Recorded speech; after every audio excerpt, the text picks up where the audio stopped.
अग्नि परीक्षा के उपरांत माता सीता भगवान राम के वाम भाग में विराजमान होती हैं।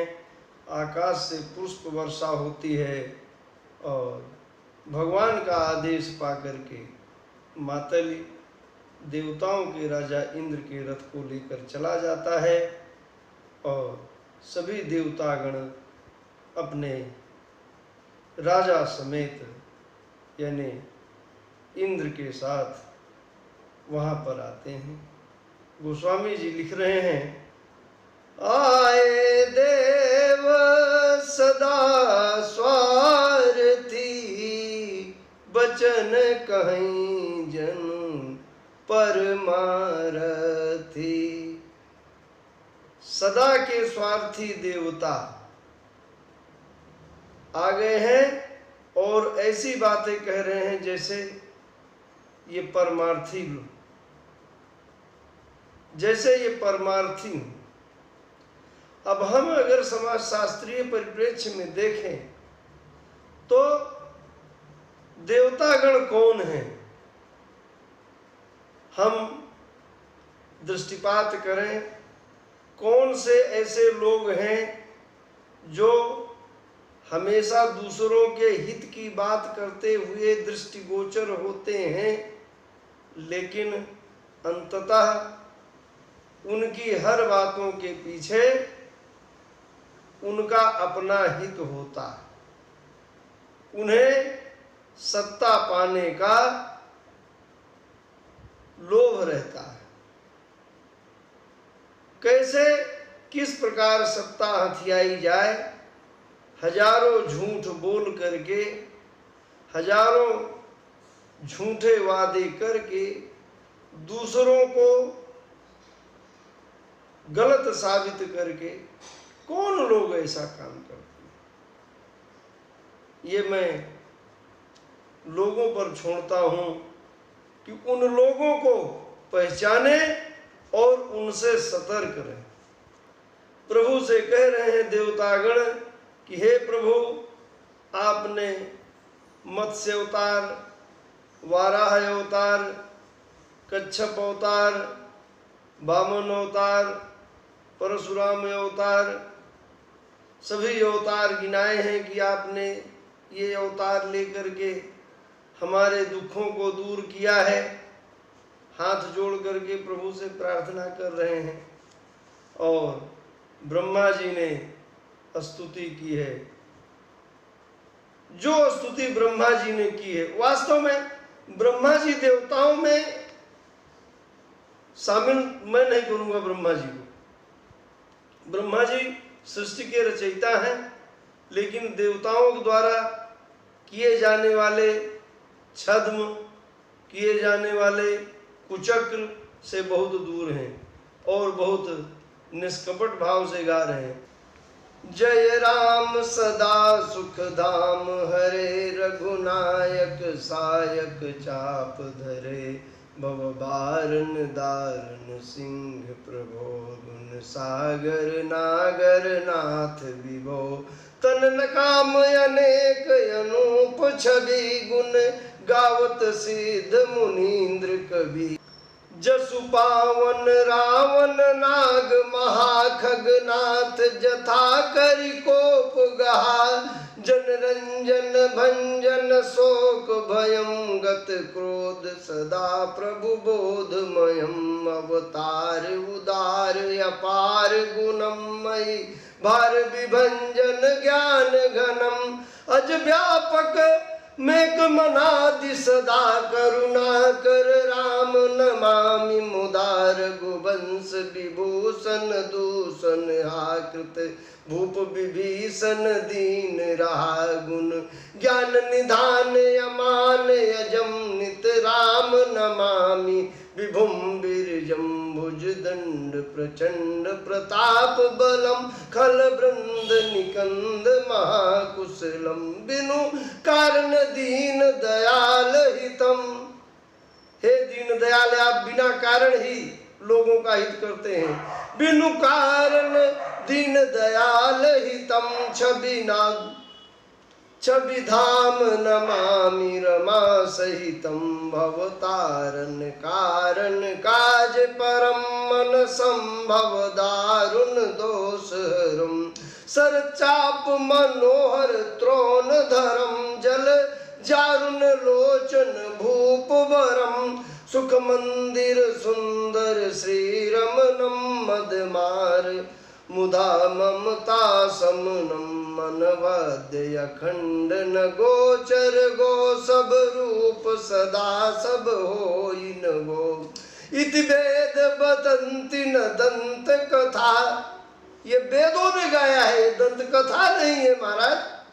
इति वेद बदंती न दंत कथा रवि आतप भिन्नम भिन्न जथा कृत कृत्य विभो सब बानर ये निरखंति तवानन सादर ये दिग जीवन देव शरीर हरे दिग जीवन देव शरीर हरे तव भक्ति बिना भव भूलि परे अब दीन दयाल कृपा करिए अब दीन दयाल दया करिए मति मोरी विभेद करी हरिये।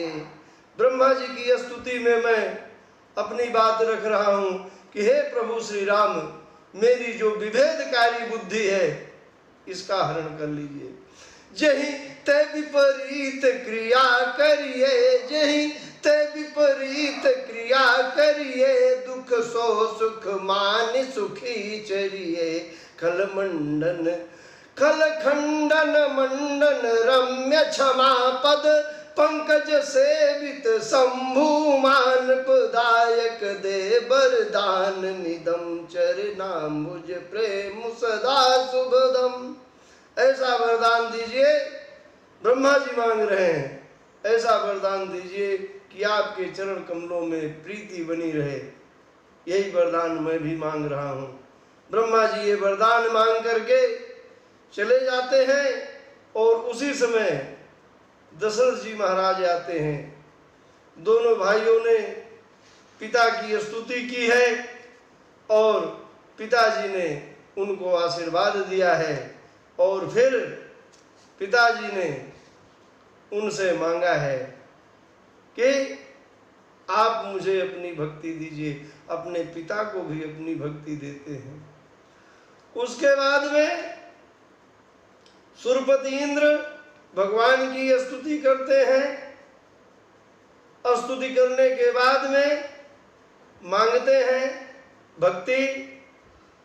गोस्वामी जी की लेखनी चलती है, जो चीज मांग रहे हैं इंद्र जी, दे भक्ति रमा निवास त्रास हरन शरण सुखदायकम सुखधाम राम नमामि कामयनेक छवि रघुनायकम सुरवृंद रंजन द्वंद भंजन मनोज तनु अतुलित बलम ब्रह्मादि शंकर सेव्य राम नमामि करुणा कोमलम।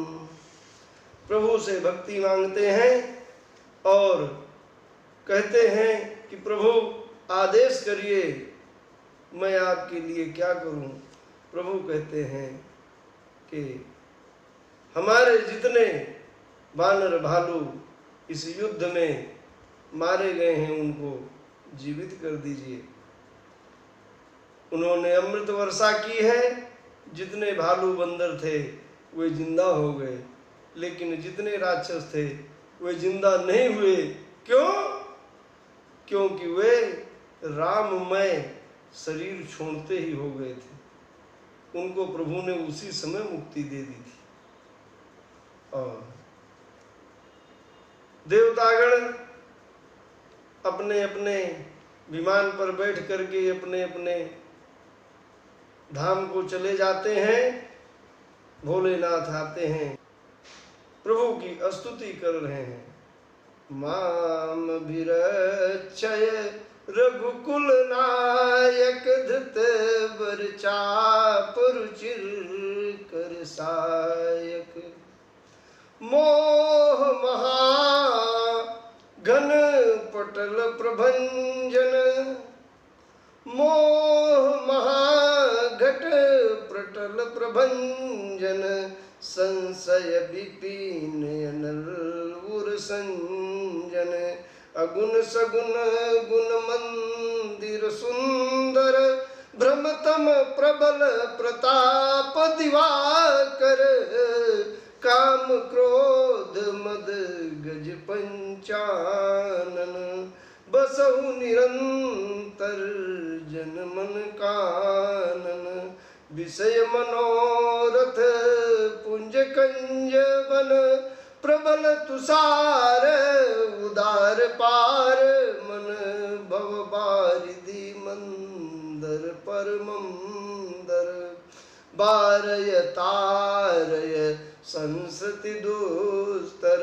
श्याम गात राजीव विलोचन, दीन बंधु प्रण तारति मोचन।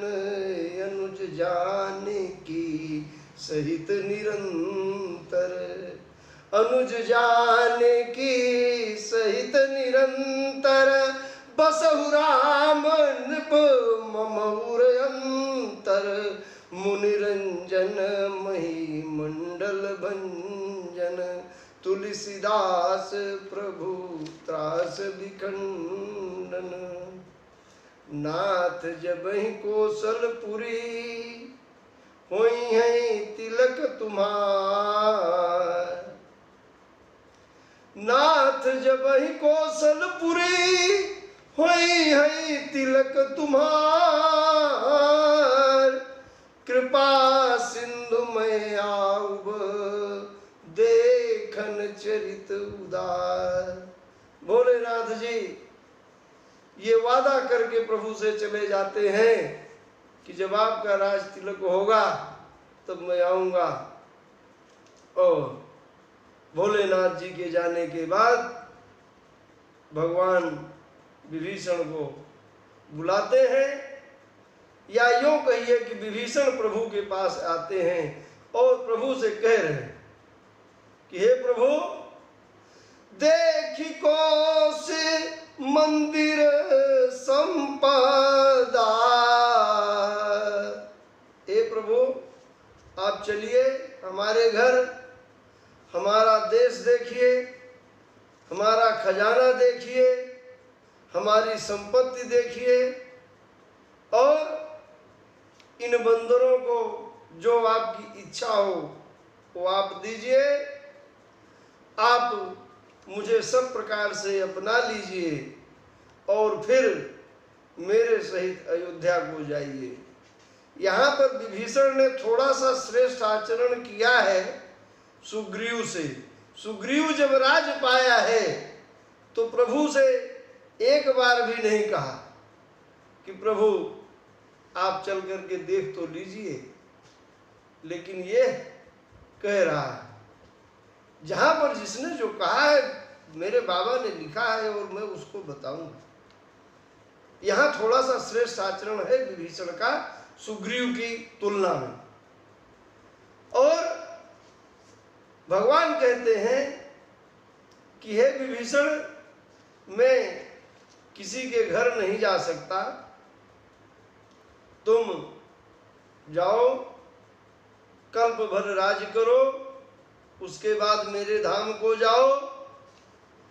तुम्हारा सब कुछ मेरा है, इसमें कोई संदेह नहीं है, लेकिन मेरा एक भाई तपस्वी वेश में अयोध्या में मेरा इंतजार कर रहा है, और अगर समय बीतने पर मैं नहीं पहुंचा तो वह शरीर छोड़ देगा। तुम कोई ऐसी व्यवस्था करो जिससे कि मैं जल्दी से जल्दी अयोध्या पहुंच जाऊं। सुनत विभीषण बचन राम के, हरसि गहे पद कृपा धाम के। बहुरी विभीषण भवन सिधायो, मणिगण बसन विमान भरायो। अपने घर जाता है विभीषण और पुष्पक विमान में मणि वस्त्र भर लेता है और पुष्पक विमान को लेकर के प्रभु के सामने आता है। प्रभु कहते हैं कि चढ़ी विमान सुकनु सखा विभीषण, चढ़ी विमान सुनु सखा विभीषण, गगन जाई बरसहु पट भूषण। इस विमान पे चढ़ जाओ और आसमान से आभूषण, मणि, कपड़े जो भी है उनको गिराओ, क्योंकि ऐसे एक एक करके बांटने में तो बहुत समय लग जाएगा। विभीषण ऊपर से कपड़े, आभूषण, मणि आदि गिराता है। सभी वानर भालू अपने अपने हिसाब से जो वस्तु जिसके योग्य है उसको ले लेते हैं, पहनते हैं। प्रभु वानरों से विनोद करते हैं और गोस्वामी जी लिख रहे हैं कि मुनि जहि ध्यान न पावहीं, नेति नेति कहवे, कृपा सिंधु सोई कपिन सन, करत अनेक विनोद। जिसको मुनि लोग ध्यान में भी नहीं पाते हैं, वेद जिनको नेति नेति कहते हैं, वे वानरों के साथ विनोद कर रहे हैं। उमा जोग जप दान तप नाना मख व्रत ने, राम कृपा नहीं करही तसी, जसि निस केवल प्रेम, राम ही केवल प्रेम पियारा। भोलेनाथ जी बता रहे हैं कि हे उमा, जप करो, तप करो, होम करो, यज्ञ करो, कुछ भी कर लो, लेकिन भगवान सिर्फ प्रेम से ही, निष्कपट प्रेम से ही प्रसन्न होते हैं। सभी भालू बंदर वस्त्र आभूषण पहन करके तैयार होते हैं। प्रभु सबको आदेश देते हैं कि अब सब लोग अपने अपने घर को जाइए, आनंद मगन रहिए, किसी प्रकार का तनाव मत लेना, किसी से डरने की कोई जरूरत नहीं है। प्रभु की आज्ञा पा करके सभी वानर दल जाना तो चाहते हैं प्रभु के साथ, लेकिन बड़े उदास मन से जाते हैं। मुख्य मुख्य जो योद्धा थे, सेनापति अंगद, नील, नल, हनुमान, सुग्रीव, विभीषण, ये सब प्रभु के साथ पुष्पक विमान में बैठते हैं। गोस्वामी जी की लेखनी चल रही। चलत विमान कोलाहल होई, चलत विमान कोलाहल होई, जय रघुवीर कहीं सब कोई। जिस समय ये मानस लिखा जा रहा था, उस समय हवाई जहाज तो छोड़िए, सड़क पर चलने के लिए गाड़ियां नहीं थी। और गोस्वामी जी लिख दिए हैं कि चलत विमान कोलाहल होई। कैसे पता चल गया भैया गोस्वामी जी को कि विमान के चलने पर कोलाहल होता है? 20 साल फाइटर जेट पर काम किया, कितना कोलाहल होता है कि अगर ईयर डिफेंडर नहीं लगाएंगे तो कान का पर्दा फट जाएगा। गोस्वामी जी को कैसे पता चल गया? जो लोग समझते हैं कि किसी व्यक्ति ने मानस लिखा है, वो समझा करें।